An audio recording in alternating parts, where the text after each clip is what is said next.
Alrighty, welcome into Getting Technical, brought to you by Better and Green. I am Ethan. With me is Wyatt. Wyatt, Sweet 16 action in college basketball. I know we have not done a ton of college basketball action this season. We've both been super busy. I know you've been traveling back and forth from Michigan quite a bit. Not only that, but hasn't been the greatest college basketball season betting wise for the two of us here. So we're probably saving people money by the lack of content, but both feeling like we're seeing the Sweet 16 well. So hopefully, we get a nice little push here the final couple weeks of basketball season. But before we get into the Sweet 16 games, how are you? How have you been? And how was the first weekend of March Madness for you? Yeah, I've been good. Like you said, we've been a little MIA. Been pretty busy over at Worst Bets, just making content over there. But yeah, can't complain. We just had the best weekend. I think in sports, the opening week, Thursday to Sunday of college basketball. That Thursday, Friday, having 16 games a day, it's pure chaos, and I absolutely love every second of it. And then Saturday, Sunday, 8 games each was a great day as well. Unfortunately, we're not seeing much upsets. And I think that makes better later games. So, for example, this Sweet 16, I think, is full of great games. I don't think there's one game I'm like, ooh, that's kind of a big blowout. Which, if we do have a FDU or a St. Peter's or a cool story, and then they lose by 40 in the Sweet 16, it doesn't make it as good of a Sweet 16 round. So I think we sacrifice the madness for really good games here on out for the rest of the tournament. But yeah, can't complain too much. Both our teams, Michigan and Michigan State, made it to the Sweet 16. Michigan's on a little bit of a roll right now, winning every Big Ten tournament game, and then winning the first 2 games of the NCAA tournament. So I'm excited to see how they go forward. But unfortunately, they face off against Auburn. But interesting, if they both win, they face each other in the Elite Eight. So screw the committee for that. But yeah, I'm excited and excited to talk about the Sweet 16. Yeah, I couldn't agree more with good games the rest of the way, which, yeah, you lose the excitement on the front half, but you kind of have it on the back half. Also, just for next year, I'm keeping it in mind. I think a lot of people are going to revert back to, there was no upsets last year. They're due this year. I think the transfer portal has a huge piece to do with that. I don't think we're going to see many upsets quite as much as we've seen in the past, maybe ever again. So I think next year's going to be pretty chalky as well. I'm just going to try to remember that for the next 365 days. And then I'm probably going to bet all underdogs next season too. So, but yeah, let's get right into it. Like you mentioned, Michigan and Michigan State both here, so we're both going to have games to talk about for our teams. But let's start on Thursday. We'll just start in the order of when the games take place. The 6th-seeded BYU playing 2nd seed Alabama in the East region. Alabama currently around a 5.5-point favorite, over under 175.5. Yeah, this might be the highest scoring game ever in the tournament. But I'm going to throw it to you first. BYU, Alabama. How are you breaking this one down? Yeah. The fun bet's to take the over. Again, always the sharp bet's going to be the under. You got to remember it is tournament time, which typically means a little bit more defense. But again, not a whole lot of defense in BYU, Alabama. BYU has the worst defense of the remaining 16 teams, ranking 71st on KenPom. That could be an issue. But Bama, I'm not sold on Bama. They squeaked by round 1. They squeaked by round 2. I mean, St. Mary's was the worst team. I can't believe I bet on St. Mary's. I can't believe I bet on them. That was the worst team I've ever seen. So just remember that for next year, the WCC, even though it is St. Mary's and Gonzaga, St. Mary's is terrible. I don't know how Gonzaga lost to them. But St. Mary or Bama was losing for a little bit to Robert Morris for a decent amount of that game. And I just think Bama's philosophy of running down the court and jacking threes is not a great philosophy this year when they suck at shooting threes. They're really in a slump from the 3-point line. So Bama's going to lose at some point. I know everyone's anticipating the Bama-Duke matchup, but I think BYU catches them. So I'll take BYU spread. I think BYU is going to win this game outright. I'm going to put some money on them straight up on the money line as well. Yeah, I'm right there with you. So I'll keep this one pretty short, but basically everything you just said. I'm not fully bought into Bama. If they're hitting their shots, they're not going to lose to anybody. But, if they go 5-6 minutes cold, they're going to be struggling to crawl back in. And BYU is a very similar team. I mean, if BYU gets hot from 3, they're going to be tough to hang with as well. So, yeah, I'm going to take the points with BYU here. Probably one of my favorite games on the board. I'm also not going to shy away from the over. I would never bet the under on this game. And, I do think this could get up to 180, 190 points in this one, especially if you get a team down 7.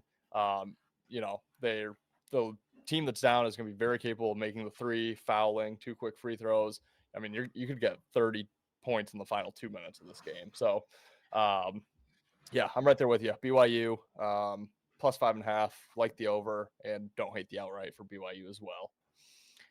30 minutes after that start time, 7:39 in the West region, 4th seeded Maryland taking on the number 1 Florida Gators. Gators are 6-point favorites, over under 157. I lean Florida in this game. Like you mentioned, it's been a very chalky tournament. I'm going to keep riding with the 1 seed chalk in this game. Really, it's more of just a fade on Maryland, and even more than that, it's a fade on just teams that are very freshman focused, like Maryland. You just don't quite see them making deep runs quite as much as the more vet teams. They're off the buzzer beater win, which is obviously a moment worth celebrating. I think there could be a touch of just a hangover effect from that shot. Not even sure if they deserved to get past Colorado State. And I think Florida is just a mismatch for Maryland here. I think you're getting a nice short price on Florida at the -6. I think they're better positionally. I think Walter Clayton has the potential to take over the game. 6 points seems light, especially when Maryland's kind of a freshman laden team. So give me the Gators -6 as a lean there. Not sure if I'll get to the window. But who do you like, Maryland, Florida? Yeah, I think Florida's going to get bounced at some point. Everyone's super high on them winning the SEC. Just how much offensive firepower they have. I really think they're going to get knocked before the Final Four, which means either this game or next game. I just really don't think it's going to be this game. I was originally high on Maryland earlier this week. Then I heard a couple stats out there. Well, first of all, they finally won the buzzer beater on the right side. They're on the right side of a buzzer beater. I know Maryland fans, you've had a lot of heartbreak this year. Unlike Michigan fans, we just win in dramatic fashion. Maryland is either blowing teams out or losing at the buzzer. So they finally got that buzzer beater win. But I heard a stat out there: 70 of the 72 points in that Colorado State game for Maryland came from their starting 5, or their crab 5, they call themselves. They have zero depth. And when you talk about it, they're very freshman oriented. Derek Queen, is that his first name? Queen. Yep. Is going to be a lottery pick, but true freshman, not a whole lot of obviously tournament experience. 2 games in. If one of those freshmen have a bad shooting night, who else is going to step up? It's obviously not the bench. So then you're relying on someone else. I don't know. The depth is a huge issue. Florida does scare me a little bit. They almost lost to UConn. UConn shot 28% from the field, not the 3-point line, the field. And that game was, within the clutch of UConn. So that scares me a little bit, but I think Florida's going to get past Maryland here and probably getting bounced in the Elite Eight. Yeah, I'm glad you brought that up about UConn, because in my eyes, that probably scared Florida enough to really focus in and maybe put a little bit more effort into this game. So kind of another reason to like Florida there. But 9:39 start also on Thursday in the East region. Arizona, 4th seed against the number 1 seed Duke. Duke is a 9.5-point favorite in this game. I believe the biggest favorite on the board. Over under 153.5. Not gonna let you catch your breath too much. I'm gonna throw it right back to you. How are you looking at Arizona and Duke? Yeah, of the 4 1 seeds, I know a lot of people are interested in this 1 seed Sweet 16 parlay. It's like plus 165. It's probably going to hit, but out of all the 1 seeds, I think Duke is my most confident to go past this round. Arizona, I'm kind of looking to fade as well. Caleb Love is Arizona. That's all they had. He's an absolute stud. 29 points in their round of 32 game. I just don't think he can keep carrying the load for them. Duke is so well rounded. Cooper Flagg's the best guy in the country. I know their other big guy is probably out for the tournament with a shoulder injury, but then they got Knipple or whatever his name is, and a couple other lottery picks or potential lottery picks. So Duke's just the best team in the tournament. I really have a hard time seeing them not win at all. So I'll take Duke here on the spread. These 2 teams did play back in November, December. It's a 69-55 Duke win. I don't think it's going to be quite that low scoring, but I think it's going to be a similar spread there. So I'll take Duke to win this game by double digits. Yeah, I actually lean Arizona plus the points in this game. The first one we'll disagree on here, but I will say this: if Duke gets by Arizona, and I do think they will win outright, I think they have a pretty easy breezy path to the championship game, at least the Final Four. I mean, they would have to play the winner of BYU Bama. I think they breeze by, and then potentially Houston, Purdue, Kentucky, or Tennessee, and I think they're a high favorite against probably all those teams other than maybe Houston. But I think they're better than Houston. So I think this is the game that they should be the most fearful about. And I think Arizona could give them a little bit of trouble, especially if, like you said, Love is scoring close to 30 points. Um, yeah, Arizona's kind of live or die by their shot too. They could put up a stinker of a game and get completely blown out here, or they could give Duke some fits. So I'm leaning on Arizona to keep it within the 9.5. Um, the thing that might keep me off of this is we obviously saw UConn in their back-to-back run go undefeated against the spread. And I could totally see Duke being the team that goes all the way to win the national championship, and they just can't make the line high enough because they're just going to keep blowing teams out. So, yeah, I don't know if I'll get to the window on Arizona, but if for whatever reason Arizona finds a way to pull this game out, wouldn't completely shock me. And then final game on Thursday at 10:09 Eastern start. Arkansas, 10th seed, our lowest remaining seed in the tournament, against Texas Tech, the 3 seed in the West. Texas Tech, a 5.5 point favorite, over under 148. And this is probably my favorite bet on the board. I like Texas Tech minus the points.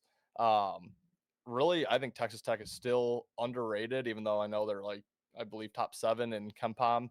Um, I had a 3-unit play on Texas Tech to make the Sweet 16, which was a little chalky at minus 145, but I thought it was a really good bet.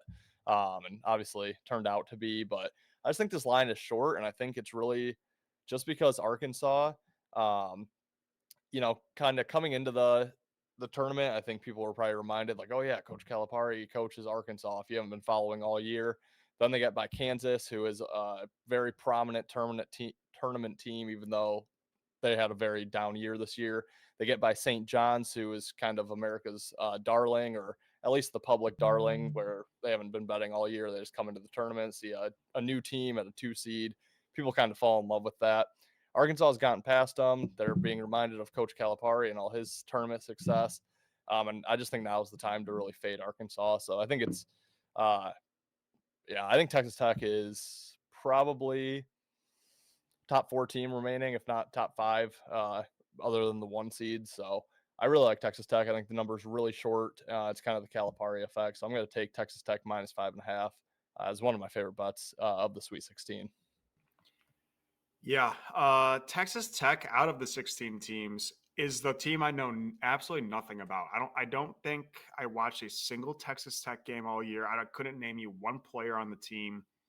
I'm looking on the Ken Palm, just on their schedule. Some really bad losses for a Ken Palm 8 overall team here. They lost to St. Joe's, not St. John's, St. Joe's. They lost to UCF.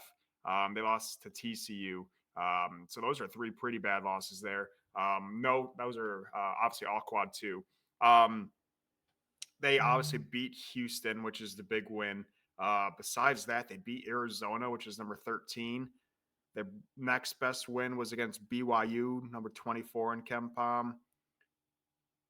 And then they beat 2 double-digit seeds to get where they are. I think I might fall for the Calipari effect. I think I might be taking Arkansas here, and I think I might be taking Arkansas money line. I don't know. Maybe Texas Tech, like you're saying, is going way under the radar here, but I don't really know if they're that good. So if Arkansas is going to beat anyone, it's probably going to be Texas Tech, which then probably makes Florida advance to the Final Four. Like I said, wouldn't happen, but I'll take a shot on Arkansas, which means Texas Tech is a free spread winner for you.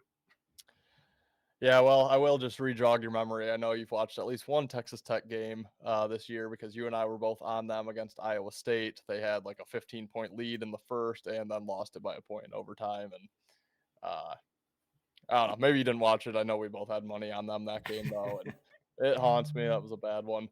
But yeah, a little head-to-head action there to end our Thursday of the Sweet 16.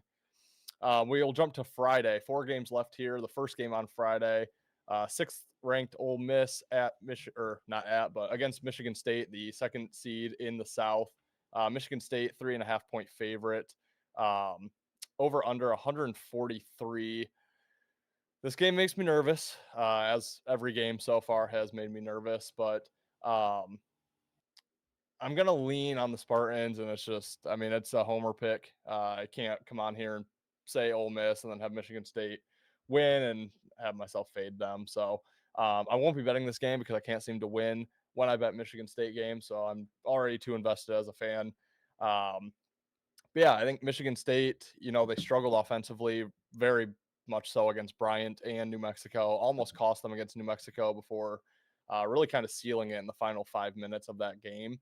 Um, and I'm hoping they got the really bad shooting. You and I kind of talked before the show. They go through some offensive lulls more frequently than not, but not quite as bad as what we saw against New Mexico. Especially with Jace Richardson. He's been an absolute bucket since he entered the starting lineup until the New Mexico game. So I'm hoping having a little scare against the 15 and the 10, really kind of makes them have a good week of practice here. I think moving venues hopefully will help. I'm telling myself it will.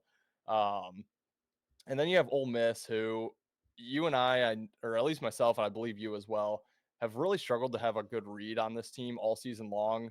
I know Chris Beard is their coach, who used to coach for Texas Tech back when Texas Tech and Michigan State met in the Final Four, and Texas Tech advanced to the championship game. So I'm not going to say that's any revenge. I mean, that was 6 years ago, but Izzo has coached against him in big games before, and I think can kind of look back on that game, see the way that was coached, and try to find a way to shut him down there. So, um, yeah, like I said, it's not a game I'm going to be betting. Obviously, rooting as a fan, I'm going to lean Michigan State minus the 3.5, and just hope they win in advance in that one. Yeah, I get the reasoning for wanting to take Ole Miss in this game. They beat North Carolina, who everyone was on after beating San Diego State.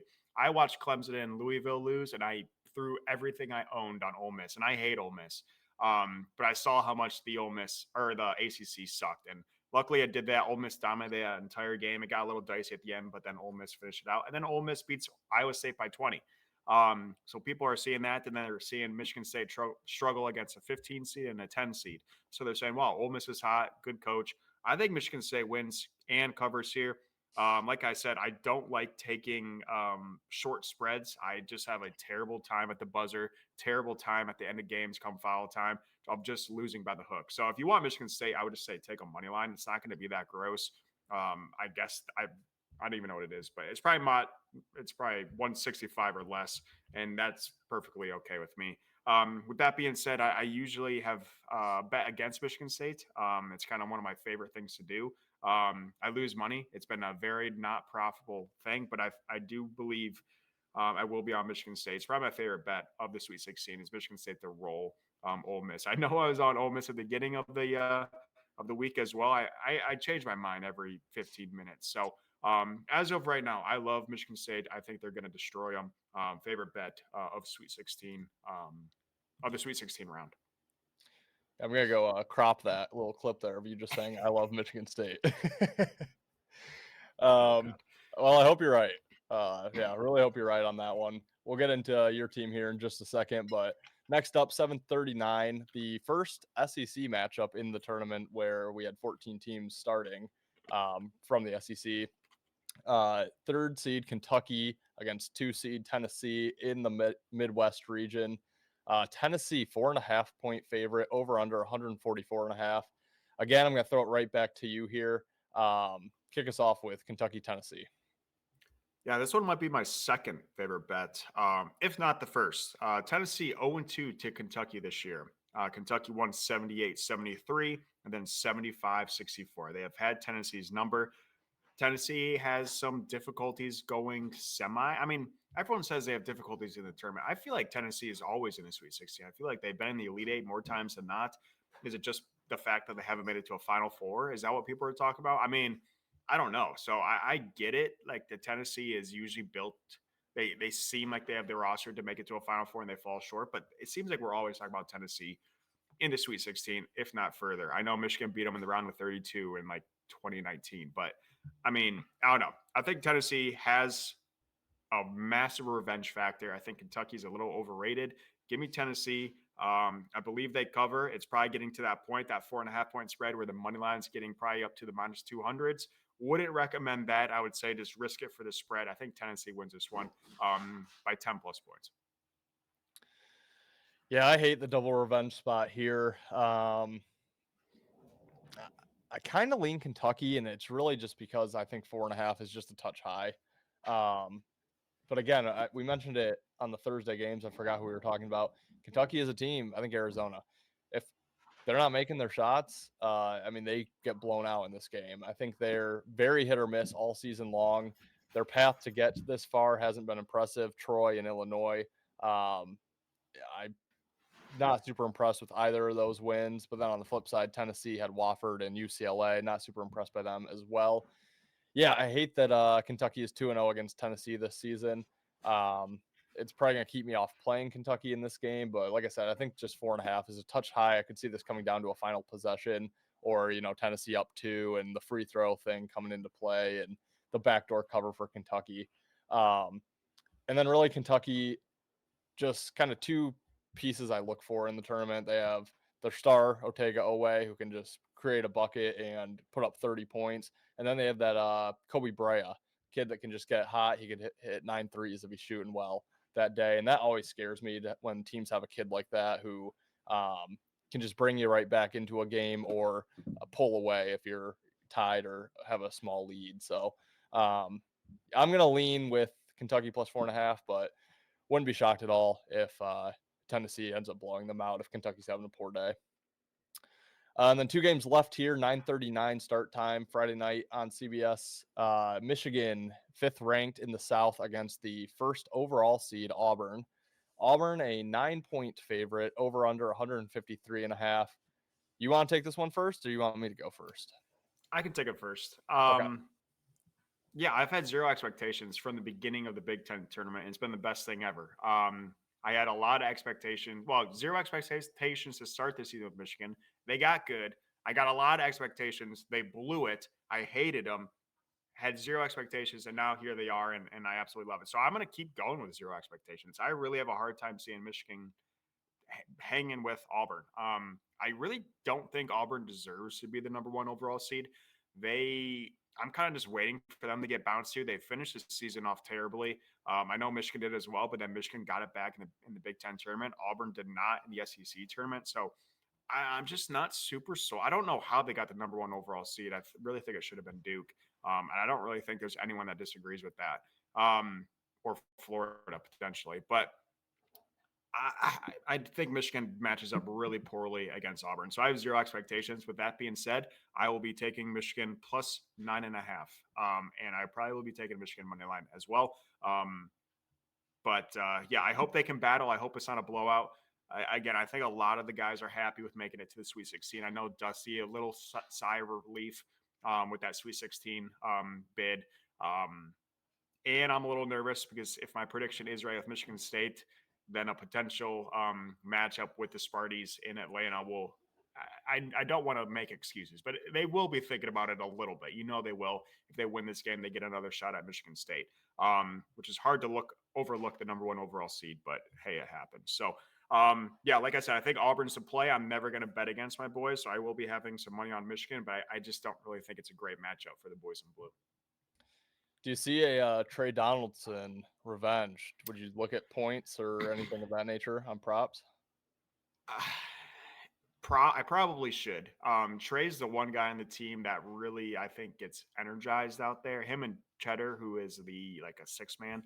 But Donaldson is a very emotional, verbal guy out there. So he either could explode and go off or explode and just absolutely suck it. So I've actually had a terrible job of betting Michigan player props in everyone except Vlad Golding. So if you just want to bet, just take Vlad 20 plus points. I got it in that round of 32 game at plus 245, which is crazy because he's averaging 18 a game and 2 over his average. So Yeah, I would do something with Vlad. I think that's the only way Michigan wins this game is if him and Danny can control Broom and the other big man from Auburn. But yeah, it could be a fun bet, maybe taking Donaldson on a revenge game. Yeah, and just really quick before I get into this game, just because we're on props, I've been taking Jace Richardson over 1.5 3-pointers made every game. He didn't hit a single one. He couldn't have hit water if he fell out of a boat against uh, New Mexico. So I think you're gonna get a nice price on that coming back against Ole Miss. I would take it. Since entering the starting lineup, I think that was only his third game not hitting at least 2 threes, and it's usually plus money anyway. You might get like a plus 120 on that. But yeah, for Michigan Auburn here. I'm going to go a little unconventional. I actually like Michigan spread first half. I don't have it pulled up. I assume it's going to be 5.5, somewhere in that range.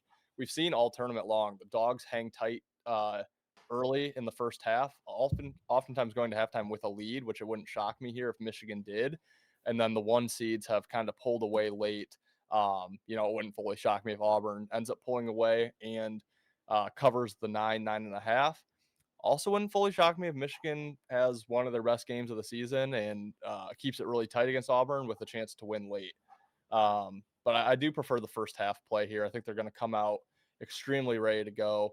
Auburn has struggled so far in this tournament, which is kind of a reason I'm not super confident in fading them in the full game, because I do think at the end they just have more of the athletes, just a better roster, and can probably find a way to at least try to cover this spread. But yeah, I do like Michigan in the first half. It's a bet that I'll probably end up taking. And then yeah, if Michigan State both win, meet in the Elite Eight, it's going to be such a love hate, because I won't be able to handle if Michigan beats Michigan State to head to the Final Four. But I also have a Final Four bet on Michigan and Michigan State, so it'd be a win-win situation there. So we'll see if it gets that far. I would be nervous as all hell if it does, but we'll make for a good matchup there. And then our final game here on the board, fourth-ranked Purdue at first-ranked Houston in the Midwest region. Houston, an 8-point favorite, over under 132. I'll keep this one short. I don't know what to make of this game. I kind of like the under 132.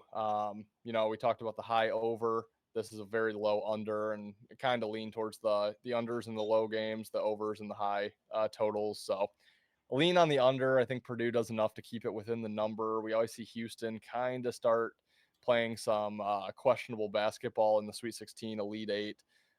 Purdue obviously has experience. They were in the championship game last season, so this game isn't too big for that team.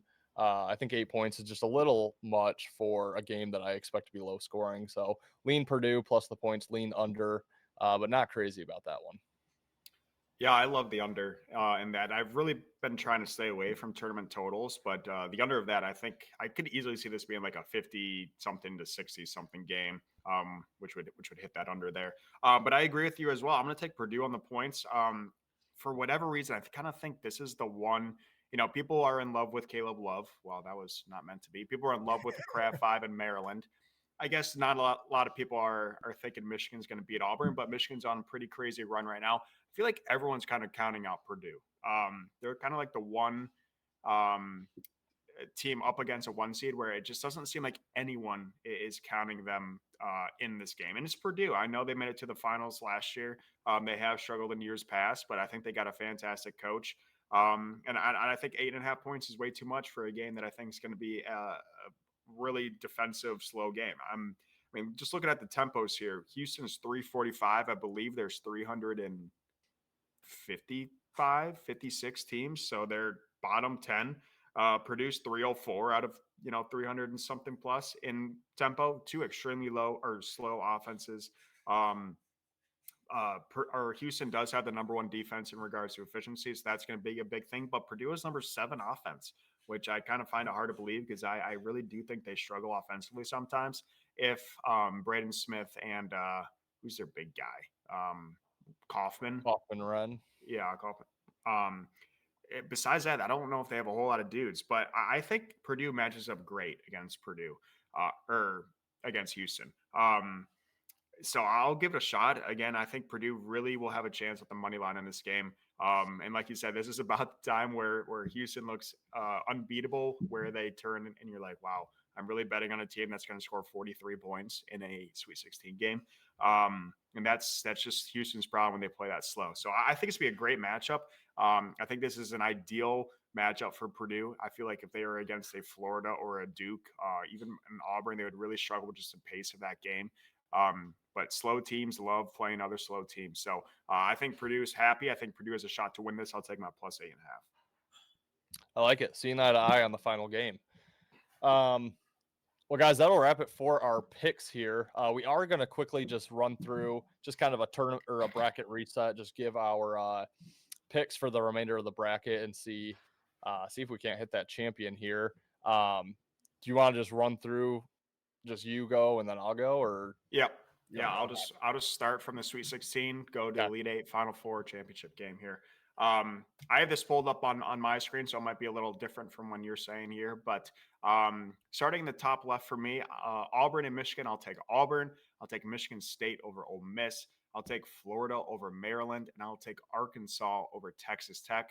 Moving sides, I'll be taking Duke over Arizona, BYU over Bama, Purdue over Houston, and Tennessee over Kentucky. On to the Elite Eight, I will be taking Auburn over Michigan State, Florida over Arkansas, Duke over BYU, and I'll take Tennessee over Purdue. Final four, I will take Auburn over Florida. I'll take Duke over Tennessee. I'll take Duke over Auburn to win it all. Okay, yeah, we're going to start pretty similar. I'm going to take Auburn to beat Michigan. I'm going to take Michigan State to advance over Ole Miss, Florida over Maryland, and then I will take Texas Tech over Arkansas. I'm going to take Duke over Arizona, although, like I said, I think that one could be a little scary late. BYU over Alabama. I'm going to go Houston over Purdue, and then I'm going to take a shot at Kentucky over Houston. I'll take Auburn, unfortunately, over Michigan State to reach the Final Four. I like Texas Tech over Florida, Duke over BYU, and then we'll go Houston over Kentucky. Kentucky will have that stinker of a game against them. Give me Auburn against Texas Tech, Duke against Kentucky. So we have the same final two here. Yeah, I'm gonna give it to Duke. I think Duke ends up being the team to win the championship. I really have a hard time seeing them not win it. I don't know. It feels like they're destined to. They win it, then Cooper Flagg's the number 1 overall draft pick. Their other 3 guys are in the top 15. So I have a just really hard time seeing them not win it. Yep.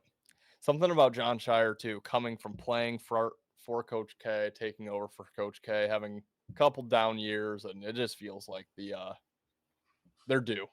Yeah, I completely agree. What's their odds right now? Not good. Not good enough. Is it still plus? Yeah, it's like probably 200 or 250. I'll quick pull it up from our friends at DraftKings here.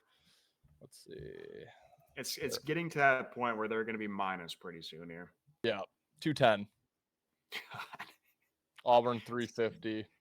No, Florida 350. Sorry, Houston 500. Auburn 550. Next closest is Tennessee at 1700. Oh, so shoot! So 1 seed is probably going to win it. Yeah. Yeah. The real question is, are we going to get all 4 1 seeds in the Final Four? I believe that happened last in 2008. I believe you're right. According to me, we'll be 1 away.